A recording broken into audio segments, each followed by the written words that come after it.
అందరికీ నమస్తే. Welcome to TR TV. నేను మీ తిరుపతి. కొండా సురేఖ అంశం పైన కాంగ్రెస్ పార్టీ మంత్రులు ఎందుకు సైలెన్స్ ఉన్నారు? కాంగ్రెస్ పార్టీ మంత్రులు ఎందుకు మాట్లాడలేదు? ఇప్పుడు కాంగ్రెస్ పార్టీ ఎమ్మెల్యేలు కొంతమంది కొండా సురేఖను మంత్రివర్గం నుండి తీసేయాలి, అవసరం అనుకుంటే కొండా సురేఖను కాంగ్రెస్ పార్టీ నుండి తీసేయాలి, కొండా సురేఖ వల్ల ప్రభుత్వానికి డ్యామేజ్ అవుతుంది, కాంగ్రెస్ పార్టీకి డ్యామేజ్ అవుతుందని చెప్పి కొంతమంది కాంగ్రెస్ పార్టీ ఎమ్మెల్యేలు రేవంత్ రెడ్డికి అనుకూలంగా ప్రెస్ మీట్ పెట్టి మాట్లాడేటటువంటి కార్యక్రమం చేశారు. రేవంత్ రెడ్డి లండన్లో ఉన్నాడు. వేం నరేందర్ రెడ్డి 42 మంది కాంగ్రెస్ పార్టీ ఎమ్మెల్యేలకు ఫోన్లు చేసి మీరందరూ రేవంత్ రెడ్డికి పాజిటివ్గా మాట్లాడండి, మీరందరూ కొండా సురేఖను తిట్టండి, రాజగోపాల్ రెడ్డిని తిట్టండి, చిన్నారెడ్డిని తిట్టండి, వాళ్ళని విమర్శలు చేయండి, రేవంత్ రెడ్డి చాలా గొప్ప వ్యక్తి, రేవంత్ రెడ్డి అద్భుతమైనటువంటి వ్యక్తి, రేవంత్ రెడ్డి జోలికి వస్తే మేము ఊరుకోము, కాంగ్రెస్ పార్టీ నష్టం కలుగుతుంది, ఇబ్బంది అవుతుంది, గట్టెట్లా మాట్లాడతారు, సస్పెండ్ చేయండి లేకపోతే వాళ్ళని తీసేయండి అని చెప్పి మీరు డిమాండ్ చేయమని చెప్పి వేం నరేందర్ రెడ్డి ఎమ్మెల్యేలతోటి ప్రెస్ మీట్ పెట్టించేటటువంటి కార్యక్రమం చేసినట.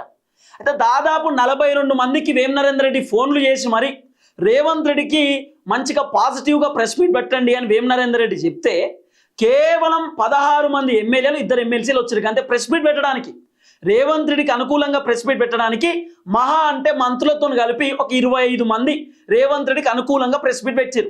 కొండా సురేఖను తిట్టిరు, తర్వాత రాజగోపాల్ రెడ్డిని తిట్టిరు, చిన్నారెడ్డిని తిట్టింది కేవలం 25 మంది.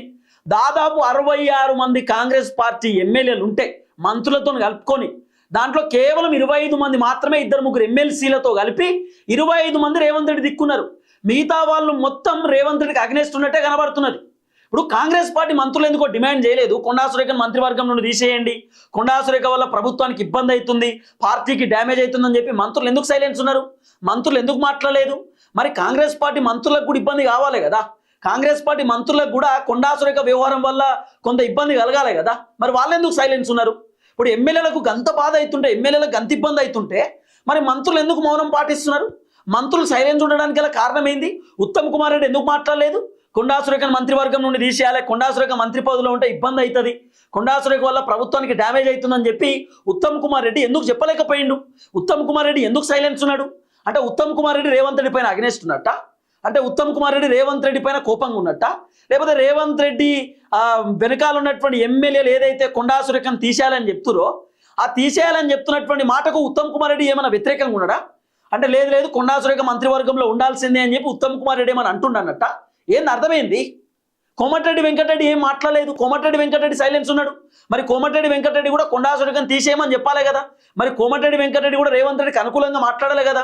అరే మా ముఖ్యమంత్రి రేవంత్ రెడ్డిని పట్టుకొని కొండా సురేఖ బిడ్డ గట్లెట్లా మాట్లాడుతుంది, అట్లా మాట్లాడదు కరెక్ట్ కాదు, పార్టీకి నష్టం కలుగుతుంది, పార్టీకి డ్యామేజ్ అవుతుందని చెప్పి మరి కొండా సురేఖ విషయంలో కోమటిరెడ్డి వెంకటరెడ్డి కూడా మాట్లాడాల్సింది కదా, మాట్లాడలే. ఉత్తమ్ కుమార్ రెడ్డి సైలెన్స్ ఉన్నాడు, కోమటిరెడ్డి వెంకటరెడ్డి సైలెన్స్ ఉన్నాడు. ఇప్పుడు బట్టి విక్రమార్క తెలంగాణ డిప్యూటీ ముఖ్యమంత్రి, మరి బట్టి విక్రమార్క తెలంగాణలోనే ఉన్నాడు, రాష్ట్ర రాజకీయాలు మొత్తం బట్టి విక్రమార్క చూస్తున్నాడు. మరి బట్టన్న ఎందుకు స్పందించలేదు? బట్టి విక్రమార్క ఎందుకు మాట్లాడలేదు? సైలెన్స్ ఉండడానికి గల కారణం ఏంది? బట్టి విక్రమార్క అట్లీస్ట్ రెస్పాన్స్ కూడా కాలేదు. మరి బట్టన్న కూడా ఇబ్బంది అయితే బట్టన్న చెప్పాలి, డిప్యూటీ సీఎం కదా. కొండా సురేఖ మాటల వల్ల కొండా సురేఖ వల్ల కొంత ఇబ్బంది అవుతుంది, డ్యామేజ్ అవుతుంది ప్రభుత్వానికి, ఆ వ్యవహారం కరెక్ట్ లేదు, మార్చుకోవాలి, లేకపోతే మంత్రివర్గం నుండి తొలగిస్తామని బట్టి విక్రమార్క ఎందుకు అనలేకపోయిండు? బట్టన్న ఎందుకు సైలెన్స్ ఉన్నాడు? తర్వాత శ్రీధర్ బాబు ఆయన ఒక స్టేట్మెంట్ ఇవ్వలేదు. శ్రీధర్ బాబు అట్లీస్ట్ ఆయనే ఆ ట్విట్టర్లో ట్వీట్ కూడా చేయలేదు. ఎందుకు? సరే ఆయన లండన్లోనే ఉన్నాడు అనుకుందాం, ట్విట్టర్లో ట్వీట్ అయినా చేయాలి కదా. రేవంత్ రెడ్డి పక్కనే శ్రీధర్ బాబు ఉన్నాడు. మరి శ్రీధర్ బాబు నిజంగానే కొండా సురేఖ పైన కోపం ఉంటే ఒక ట్వీట్ చేయాల్సింది, చేయలే. అంటే మంత్రులు మొత్తం కొండా సురేఖ మంత్రివర్గంలో ఉండాలని కోరుకుంటున్నారా, లేకపోతే మంత్రులు కూడా కొండా సురేఖ లెక్కన ఇబ్బంది పడుతున్నారా? ఇప్పుడు కొండా సురేఖ కూడా ఇబ్బంది పడుతుంది మంత్రివర్గంలో ఉండి. ఒకానొక టైంలో కొండా సురేఖ చెప్పిందట, నేను మంత్రివర్గంలో నన్ను తీసేసినా పర్లేదు, నన్ను సస్పెండ్ చేసినా పర్లేదు, లేకపోతే నేనన్నా రాజీనామా చేస్తా. ఈ మంత్రివర్గంలో ఉండి కూడా దండగా రేవంత్ రెడ్డి అన్ని పనులు రేవంత్ రెడ్డి చేసుకుంటున్నాడు, ఇంకా మేము మంత్రి పదవిలో ఉండి కూడా వేస్ట్, మా మంత్రి శాఖలన్నీ కూడా రేవంత్ రెడ్డి హ్యాండిల్ చేస్తున్నాడు, ఇంకా మేము మంత్రివర్గంలో ఉండేందుకు, మరి ఇవన్నీ శాఖలు తీసేసి అన్ని రేవంత్ రెడ్డి దగ్గరనే పెట్టుకుంటే అయిపోతుంది కదా అని చెప్పి మంత్రులు ఒకానొక టైంలో మాట్లాడుకున్నారట, ఒకానొక టైంలో మంత్రులు డిస్కస్ చేసుకున్నారట. ఇప్పుడు పొన్నం ప్రభాకర్ రేవంత్ రెడ్డికి బాగా దగ్గర, రేవంత్ రెడ్డి పొద్దుగాల లేస్తే భారీ బహిరంగ సభలలో మీటింగ్లలో పొన్నం ప్రభాకర్ని పొగుడుతూ ఉంటాడు. మరి పొన్నం ప్రభాకర్ కొండా సురేఖ వల్ల ఇబ్బంది అవుతుంది, కొండా సురేఖ వల్ల డ్యామేజ్ అవుతుంది ప్రభుత్వానికి అని పొన్నం ప్రభాకర్ స్టేట్మెంట్ వేయలేదు ఎందుకు? పొన్నం ప్రభాకర్ మాట్లాడలేదు ఎందుకు? పొన్నం ప్రభాకర్ ట్విట్టర్లో ట్వీట్ పెట్టలేదు ఎందుకు? మరి పొన్నం ప్రభాకర్ ఎందుకు సైలెన్స్ ఉన్నాడు? ఇప్పుడు ఎమ్మెల్యేలందరికీ ఇబ్బంది అవుతుంది కదా. ఇప్పుడు రేవంత్ రెడ్డికి అనుకూలంగా ఉండేటటువంటి 20-25 మంది ఎమ్మెల్యేలకు కొండా సురేఖ మంత్రివర్గంలో ఉంటే ఇబ్బంది అవుతుంది, కొండా సురేఖను మంత్రివర్గం నుండి తీసేయండి అని ఎమ్మెల్యేలు కొంతమంది డిమాండ్ చేస్తారు కదా, రేవంత్ రెడ్డి వర్గం, రేవంత్ రెడ్డి బ్యాచ్. మరి మంత్రులకు ఎందుకు ఇబ్బంది అవుతలేదు? మంత్రులు ఎందుకు సైలెన్స్ ఉంటున్నారు? మంత్రుల మౌనం వెనకాల ఉన్నటువంటి కారణం ఏంది? మంత్రులు ఎందుకు సైలెన్స్ వహిస్తున్నారు? మంత్రులు ఎందుకు మాట్లాడలేదు? ఒక పెద్ద క్వశ్చన్ మార్క్. అంటే రేవంత్ రెడ్డికి మంత్రులు కూడా ఏమైనా అగనేస్తున్నారా? ఇప్పుడు రేవంత్ రెడ్డి ముఖ్యమంత్రి, రేవంత్ రెడ్డి ఆల్రెడీ లండన్ నుండి వచ్చిండు, సాయంత్రం press meet పెడతారట. Revanth Reddy Konda Surekha issue పైన కూడా మాట్లాడే అవకాశాలు ఉన్నాయి. ఇంకా బట్టి విక్రమార్క ఏం మాట్లాడలేదు, సైలెన్స్ అయిపోయిండు. ఉత్తమ్ కుమార్ రెడ్డి ఏం మాట్లాడలేదు, మొత్తం సైలెన్స్ అయిపోయిండు. ఆ తర్వాత శ్రీధర్ బాబు సైలెన్స్ అయిపోయిండు. దామోదర్ రాజనరసింహ ఆయన మాట్లాడలేదు కదా. దామోదర్ రాజనరసింహ ఆరోగ్య వైద్య శాఖ మంత్రి, హెల్త్ మినిస్టర్. దామోదర్ రాజనరసింహ కూడా కొండా సురేఖకు సంబంధించినటువంటి ఇష్యూ పైన ఎక్కడ కూడా ఆయన రెస్పాన్స్ కాలేదు, ఎక్కడ కూడా ఆయన డిస్కస్ చేయలేదు. ఎవరైనా అడిగినా కూడా సో వాళ్ళ వ్యవహారం వాళ్ళు చూసుకుంటారు అని చెప్పిండట. మరి దామోదర్ రాజనరసింహకు కొండా సురేఖ వ్యవహారం వల్లనో, కొండా సురేఖ వాళ్ళ బిడ్డ మాట్లాడడం మాటల వల్లనో, లేకపోతే కొండా సురేఖ తీరు వల్లనో మరి దామోదర్ రాజనరసింహకు ఇబ్బంది అవుతలేదా? మరి ఆయన కాంగ్రెస్ పార్టీ లీడరే కదా, ఆయన మంత్రి కదా. లేదు కొండా సురేఖ వల్ల మంత్రులకు అందరికి డ్యామేజ్ అవుతుంది, ప్రభుత్వానికి డ్యామేజ్ అవుతుందని చెప్పి మంత్రులు కూడా చెప్పొచ్చు. ఎందుకు చెప్తలేరు? ఎందుకు సైలెన్స్ ఉంటున్నారు? ఎందుకు రేవంత్ రెడ్డికి పాజిటివ్గా మాట్లాడతలేరు? అంటే ఏంది అర్థమైంది? అంటే మంత్రులు కూడా రేవంత్ రెడ్డి పైన కోపంగా ఉన్నారన్నట. కోమటిరెడ్డి వెంకటరెడ్డి సైలెన్స్. పొంగులేటి శ్రీనివాసరెడ్డి ఏం మాట్లాడలే. పొంగులేటి శ్రీనివాసరెడ్డి రేవంత్ రెడ్డికి అనుకూలంగా ఉంటాడు. పొంగులేటి శ్రీనివాసరెడ్డికి కొండా సురేఖకు పంచాయతీ ఉందనేటటువంటి ఒక చర్చ కూడా ఉన్నది. మొన్న మాట్లాడింది కొండా సుష్మిత, రేవంత్ రెడ్డి నీ పక్కన ఉన్నటువంటి పొంగు ఎక్కువసేపు పొంగదు, నీకు అర్థమైతలేదని చెప్పి కొండా సుష్మిత మాట్లాడింది. అంటే పొంగులేటి శ్రీనివాసరెడ్డిని ఉద్దేశించి మాట్లాడింది. మరి పొంగులేటి శ్రీనివాసరెడ్డి కొండా సుష్మిత మాట్లాడింది కరెక్ట్ కాదు, అట్లాంటి మాటలు మాట్లాడొద్దు, ప్రభుత్వానికి డ్యామేజ్ అవుతుంది, పార్టీకి డ్యామేజ్ అవుతుందని పొంగులేటి శ్రీనివాసరెడ్డి ఒక్క స్టేట్మెంట్ ఇవ్వలే కదా. కొండా సురేఖను మంత్రివర్గం నుండి తీసేయాలని పొంగులేటి శ్రీనివాసరెడ్డి చెప్పలేదు కదా. అంటే అర్థమైంది, పొంగులేటి కూడా రేవంత్ రెడ్డి పైన కోపంగా ఉన్నాడు అన్నట్ట. పొంగులేటి కూడా రేవంత్ రెడ్డి పైన అసంతృప్తితో ఉన్నాడు అన్నట్ట. అంటే రేవంత్ రెడ్డి తీరు వల్ల పొంగులేటికి కూడా ఇబ్బంది అవుతుంది అన్నట్ట. తర్వాత జూపల్లి కృష్ణరావు కూడా ఏం మాట్లాడలేదు. జూపల్లి కూడా మరి మాట్లాడాలి కదా, కొండా సురేఖ వల్ల ఇబ్బంది అవుతుందని చెప్పి కొండా సురేఖను మంత్రివర్గం నుండి తొలగించమని జూపల్లి మంత్రి ఆయన చెప్పాలి కదా, చెప్పలే. మంత్రులు మొత్తం గప్చుప్ సైలెన్స్ ఉన్నారు. ఎమ్మెల్యేలు మాట్లాడుతున్నారు కొంతమంది, అది కూడా ఎమ్మెల్యేలు పార్టీలు మారినటువంటి ఎమ్మెల్యేలు. ఒరిజినల్ కాంగ్రెస్ పార్టీ ఎమ్మెల్యేలు మాట్లాడలే. మొన్న పార్టీలు మారిన వాళ్ళు, ఫస్ట్ టైం గెలిచినటువంటి వాళ్ళు మాట్లాడారు. ఎందుకంటే రేవంత్ రెడ్డి కొంతమందికి విప్ పదవులు ఇచ్చిండు, కొంతమంది క్యాబినెట్ హోదా కల్పించిండు. రేవంత్ రెడ్డి ఎవరెవరికైతే పదవులు ఇచ్చిండో వాళ్ళు బలంగా మాట్లాడారు, గట్టిగా మాట్లాడారు. ఎందుకు మా రేవంత్ అన్న మాకు మొన్ననే పదవులు ఇచ్చిండు, ఆయన పక్కన ఉంటే మంచిగుంటుంది, ఆయన పక్కన ఉంటే ఏమైనా కొత్త పదవులు వస్తాయి అని చెప్పి రేవంత్ రెడ్డికి అనుకూలంగా ఉండడానికి కొండా సురేఖను తిట్టిరు. కొండా సురేఖ పైన ఇష్టానుసారంగా మాట్లాడే కార్యక్రమం చేసిరు. ఓపెన్ రియాలిటీ కదా. ఆ తర్వాత దాసరి సీతక్క మాట్లాడలేదు కదా.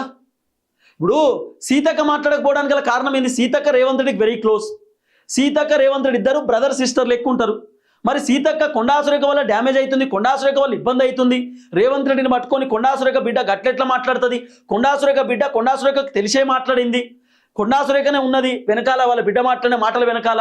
సో కొండా సురేఖను తీసేయాలి, కొండా సురేఖను తొలగించాలని సీతక్క ఎందుకో చెప్పలేదు, సీతక్క ఎందుకో మాట్లాడలేదు. అంటే రేవంత్ రెడ్డి పైన సీతక్క కూడా వ్యతిరేకంగా ఉందా? రేవంత్ రెడ్డి పైన సీతక్క కూడా మరి నెగిటివ్ ఉందన్నట్ట. ఏంది అర్థమైంది? సో ఇట్లా రకరకాల అంశాలు తెరపైకి వస్తున్నది. తర్వాత తుమ్మల నాగేశ్వరరావు ఏం మాట్లాడలేదు, వ్యవసాయ శాఖ మంత్రి. తుమ్మల నాగేశ్వరరావు కూడా రేవంత్ రెడ్డికి వెరీ క్లోజ్, రేవంత్ రెడ్డికి పాజిటివ్ ఉంటాడు, రేవంత్ రెడ్డికి అనుకూలంగా ఉంటాడు. మరి తుమ్మల నాగేశ్వరరావు ఏం మాట్లాడలేదు కదా. తుమ్మల నాగేశ్వరరావు కూడా కొండా సురేఖకు సంబంధించిన విషయంలో సైలెన్స్ అయిపోయిండు, ఏం మాట్లాడలేకపోయిండు. అంటే కొంతమంది ఎమ్మెల్యేలకు మాత్రమే కొండా సురేఖతో ఇబ్బంది అవుతుందా? ఇప్పుడు వేముల వీరేశంకి ఏమి ఇబ్బంది అవుతుంది కొండా సురేఖతోటి? కొండా సురేఖ కాంగ్రెస్ పార్టీలో ఉంటే, కొండా సురేఖ ప్రభుత్వంలో ఉంటే, కొండా సురేఖ మంత్రి ఉంటే వేముల వీరేశంకి ఇబ్బంది ఏంది? అంటే రేవంత్ రెడ్డి చెప్పిండేమో అట్లా మాట్లాడమని చెప్పి, ఇష్టం ఉన్నట్టు మాట్లాడండి అని చెప్పి. బీర్లయ్యకి ఏమి ఇబ్బంది కొండా సురేఖ మంత్రివర్గంలో ఉంటే? ఆది శ్రీనివాస్కి ఏమి ఇబ్బంది కొండా సురేఖ మంత్రివర్గంలో ఉంటే? వాకాటి శ్రీహరికి ఏమి ఇబ్బంది మంత్రివర్గంలో ఉంటే? అంటే కొండా సురేఖ ఒక బీసీ బిడ్డ, ఆమె మంత్రివర్గంలో ఉండొద్దు, ఆమె ఉంటే వీళ్ళకి బాధ. మంత్రులందరూ రేవంత్ రెడ్డి పైన పాజిటివ్ ఉన్నారు అనుకుంటురా? అందరు నెగిటివ్నే ఉన్నారట. రేవంత్ రెడ్డి పైన మంత్రులందరూ అసంతృప్తితో, అసహనంతో ఉన్నారట. ఎందుకు? రేవంత్ రెడ్డి ఏ మంత్రిని పట్టించుకోడు, అన్ని మంత్రి శాఖలు రేవంత్ రెడ్డి హ్యాండిల్ చేస్తాడు. ఏ మంత్రి అయినా రేవంత్ రెడ్డికి అగెనెస్ట్ అయితే రేవంత్ రెడ్డి సింపుల్ వాళ్ళపైన విజిలెన్స్ ఎంక్వైరీ చేపిస్తాడు. ఈ మంత్రి ఏం చేస్తుండే, ఏం కథ, ఆయన మంత్రిలో ఈ మంత్రి శాఖలో ఏం జరుగుతుంది, అవినీతి జరుగుతుందా ఏంది అని రేవంత్ రెడ్డి తెలుసుకుంటాడు. ఇది రేవంత్ రెడ్డి చేస్తున్న పని. వ్యవసాయ శాఖ రేవంత్ రెడ్డి చూసుకుంటాడు, ఇరిగేషన్ శాఖ రేవంత్ రెడ్డి చూసుకుంటాడు, సివిల్ సప్లై శాఖ రేవంత్ రెడ్డి చూసుకుంటాడు, దేవాదాయ శాఖ రేవంత్ రెడ్డి చూసుకుంటాడు, ఆర్థిక శాఖ రేవంత్ రెడ్డి చూసుకుంటాడు. విద్యాశాఖ వైద్యశాఖ రేవంత్ రెడ్డి చూసుకుంటాడు, ఇంకా మిగతా అన్ని శాఖలు రేవంత్ రెడ్డి, ట్రాన్స్పోర్ట్ రేవంత్ రెడ్డి చూసుకుంటాడు, అన్ని రేవంత్ రెడ్డి. మంత్రులు ఉండేందుకు దండగ కదా. మంత్రులు చాలామంది రేవంత్ రెడ్డి పైన కోపంగా ఉన్నారు, రేవంత్ రెడ్డి పైన అసంతృప్తితో ఉన్నారు. కారణం ఏంది? పర్ఫార్మెన్స్ బాగాలేదు అన్నది. పర్ఫార్మెన్స్ బాగాలేదు. ఆ తర్వాత వివేక్ వెంకటస్వామి ఏం మాట్లాడలేదు, సైలెన్స్ అయిపోయాడు. వివేక్ వెంకటస్వామి 2-3 రోజుల నుండి మీడియాలో యాక్టివ్గా ఉన్నాడు. మరి మీడియాలో యాక్టివ్గా ఉన్నటువంటి వివేక్ వెంకటస్వామి ఎందుకు మాట్లాడలేకపోయిండు? వివేక్ వెంకటస్వామి సైలెన్స్ ఎందుకు ఉన్నాడు? కొండా సురేఖ ఇష్యూ పైన వివేక్ వెంకటస్వామి నోరు మెదపకపోవడానికి గల కారణం ఏంది? సో ఈ అంశం పైన కూడా డిస్కస్ చేసుకోవాలి. ఆ తర్వాత అడ్లూరి లక్ష్మణ్ కూడా పెద్దగా ఏం ఆయన మాట్లాడే రెస్పాన్స్ కాలే. అడ్లూరి లక్ష్మణ్ కూడా సైలెన్స్ ఉన్నాడు. వాకాటి శ్రీహరి మాట్లాడినట్టున్నాడు, మరి మ్యాక్సిమం ఆయన మాట్లాడినట్టున్నాడు, ఏదన్నా స్టేట్మెంట్ ఇచ్చినట్టున్నాడు. అంటే కాంగ్రెస్ పార్టీలో ప్రభుత్వం పైన వ్యతిరేకంగా మాట్లాడినా, పార్టీలో ఉన్న కీలక నేతల పైన వ్యతిరేకంగా మాట్లాడినా కొంత యాక్షన్ తీసుకోండి అని చెప్పింది తప్ప కొండా సురేఖను తీసేయమని చెప్పలే. అంటే దాదాపు మంత్రులందరూ కూడా ఏం మాట్లాడలే, సైలెన్స్ ఉన్నారు కొండా సురేఖకు సంబంధించినటువంటి ఇష్యూ పైన. కాకపోతే కొంతమంది మంత్రులు, 2-3 మంత్రులు కొండా సురేఖను సస్పెండ్ చేయండి అని చెప్పి వాళ్ళు కూడా ఏదో లేఖ రాసిరట, ఏదో రాసిచ్చిరట, మీనాక్షి నటరాజన్ కంప్లైంట్ ఇచ్చిరట. రేవంత్ రెడ్డికి అనుకూలంగా ఉండే 2-3 మంత్రులు ఉంటారు కదా, రేవంత్ రెడ్డి 2-3 మంత్రి పదవులు ఇప్పించింది కదా, వాళ్ళు ఏమన్నా రేవంత్ రెడ్డికి పాజిటివ్గా ఉండి కొండా సురేఖను తీసేయమని చెప్పొచ్చు. ఇక మిగతా ఒరిజినల్ కాంగ్రెస్ పార్టీ మంత్రులు, ఒరిజినల్ సీనియర్ కాంగ్రెస్ పార్టీ లీడర్లు ఎక్కడ కూడా కొండా సురేఖను మంత్రివర్గం నుండి తీసేయాలని చెప్తలేరు. ఇప్పుడు దాదాపు 10 మంది మంత్రులు రేవంత్ రెడ్డికి అగెనెస్టే ఉన్నారు అనుకుందాం. ఇప్పుడు ఏం మాట్లాడతలేరంటే, రేవంత్ రెడ్డికి పాజిటివ్గా మంత్రులు లేరంటే, ఇప్పుడు నిజంగానే రేవంత్ రెడ్డికి పాజిటివ్గా మంత్రులు ఉంటే ఒక్క స్టేట్మెంట్ అని ఇవ్వాలి కదా, కొండా సురేఖను తీసేయాలి, రేవంత్ రెడ్డి మంచోడు, రేవంత్ రెడ్డి ముఖ్యమంత్రి పదవిలో ఉండాలని మంత్రులు చెప్పొచ్చు కదా, ఎవరు చెప్తలేరు. అంటే ఇప్పుడు 10 మంది మంత్రులు సైలెన్స్ ఉండడానికి కారణం రేవంత్ రెడ్డి తీరు బాగాలేదు, రేవంత్ రెడ్డి వ్యవహారం బాగాలేదు. కొండా సురేఖ మంచిగానే మాట్లాడింది, కొండా సురేఖ బిడ్డ కరెక్టే మాట్లాడింది అని అనుకోవచ్చు. మరి ఇప్పుడు మొత్తం కరెక్టే మాట్లాడింది కొండా సురేఖ బిడ్డ అనేది కాదు, ఆమె మాట్లాడింది. కాకపోతే ఆమె మాట్లాడిన మాటలలో కొన్ని సరి చేసుకోవాల్సింది. రేవంత్ రెడ్డి కన్ను నెత్తికెక్కినాయా, మీ తాత వచ్చినా మీ నాయన వచ్చినా నేనే గెలుస్తా, గట్ల కాదు మాట్లాడాల్సింది. సో ఆ మాట్లాడిన తీరులో కొంత మిస్టేక్ ఉండొచ్చు, కానీ కొండా సుశీత మాట్లాడింది ఏం తప్పులేదు. ఇష్టం ఉన్నట్టు వ్యవహరిస్తా, టికెట్లు ప్రకటిస్తా, నేనే ఎమ్మెల్యేలను గెలిపిస్తా అంటే కాదు కదా. కాంగ్రెస్ పార్టీ ఏం గల్లీ పార్టీ కాదు, ఢిల్లీ పార్టీ. రేవంత్ రెడ్డి నియోజకవర్గాలలో పోయి టికెట్ అనౌన్స్ చేయడానికి రేవంత్ రెడ్డికి రైట్ ఉండదు. హైకమాండ్ డిసైడ్ చేస్తారు ఎమ్మెల్యే టికెట్ ఎవరికి ఇవ్వాలి, ఏం కథ అనేది, ఎమ్మెల్యే టికెట్ ఎవరికి ప్రకటిద్దాం ఏందనేది లెట్స్ డిసైడ్ హైకమాండ్ కదా. హైకమాండ్ చేతిలో ఉంటుంది వ్యవహారం అంతా, అంతే తప్ప నేనే రాజు నేనే మంత్రి అంటే కుదరదు కదా. సో రేవంత్ రెడ్డి ఈ విధమైనటువంటి వ్యవహారం కొనసాగుతున్నది. రేవంత్ రెడ్డి మాత్రం అవుట్ రైట్ ఎట్టి పరిస్థితులలో కొండా సురేఖ మంత్రి పదవి తొలగించాల్సిందే అంటున్నాడు. మంత్రులు మొత్తం సైలెన్స్ ఉన్నారు, మంత్రులు మాట్లాడే పరిస్థితి లేదు, మంత్రులు డిస్కస్ చేస్తలేరు. ఎటన్నా బోరి నాకు సంబంధం లేదు, మీ పంచాయతీ మీది, ఏమన్నా చేసుకోరని మంత్రులు ఉన్నారు. సో ఇట్లా రకరకాల అంశాలు నడుస్తున్నాయి. ఒక కాంగ్రెస్ పార్టీ ఎమ్మెల్యే 40 నిమిషాల పాటు రాహుల్ గాంధీని కలిసి మాట్లాడిండట. ఆ కాంగ్రెస్ పార్టీ ఎమ్మెల్యే రేవంత్ రెడ్డి బండారం మొత్తం ఢిల్లీలో బయట పెట్టేటటువంటి కార్యక్రమం చేసిండు. అసలు ఏం జరిగింది, ఏం కథ అనేది నెక్స్ట్ వీడియోలో పిన్ టు పిన్ మాట్లాడుకునేటటువంటి కార్యక్రమం చేద్దాం.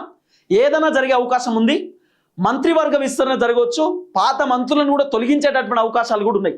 ఏం జరగబోతుంది అనేది చెప్తా, దయచేసి వీడియో అందరికి షేర్ చేయండి. అందరికీ నమస్తే, థ్యాంక్ యూ సో మచ్. మంత్రులు మొత్తం సైలెన్స్ ఉన్నారు, రేవంత్ రెడ్డికి అగెనెస్ట్ ఉన్నారు అనేది కొంత వినబడుతున్న అంశం చూద్దాం. అందరికీ నమస్తే, థ్యాంక్ యూ సో మచ్. జై తెలంగాణ.